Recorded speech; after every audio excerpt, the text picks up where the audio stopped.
আপনারা যারা peer focused মানে পড়ালেখা শেষ করে কোনো কান্ট্রিতে পার্মানেন্টলি থাকতে চান তাদের জন্য New Zealand is a best destination.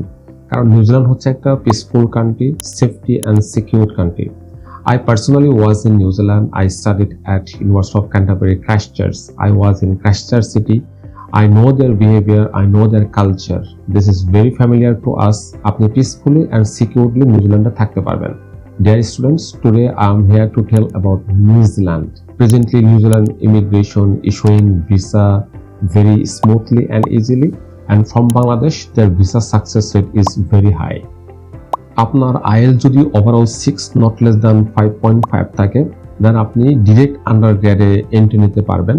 আপনার আইএল যদি ওভারঅল 5.5 নট লেস দ্যান 5 থাকে then you have an opportunity to study graduate diploma leading to bachelor degree.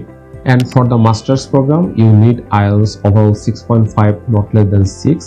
But আপনার যদি IELTS overall 6 not less than 5.5 থাকে তাহলে আপনি প্রি মাস্টার্স দিয়ে masters degree করতে পারবেন। আপনারা জানেন নিউজিল্যান্ডে ডিপেন্ডেন্ট সহ ইজিলি অ্যাপ্লাই করা যায়। সেই ক্ষেত্রে একাডেমিক গ্যাপ বা যিনি ডিপেন্ডেন্ট হিসাবে যাবেন তার একাডেমিক কোনো কোয়ালিফিকেশনের প্রয়োজন হয় না। নিউজিল্যান্ডের আরেকটা সুন্দর দিক হচ্ছে আপনি আফটার গেটিং ভিসা আপনার টিউশন ফিস পে করতে পারবেন।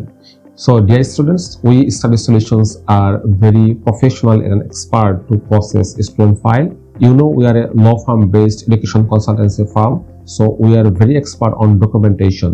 So visa application এর সময় আপনার documentations full support, professional support আমাদের কাছ থেকে পাবেন। আমরা আপনাকে গাইডলাইন দেব and step by step আপনার জার্নিটাকে অনেক স্মুথ করে দেব। So if you really want to apply in New Zealand, please contact us as soon as possible. Thank you very much.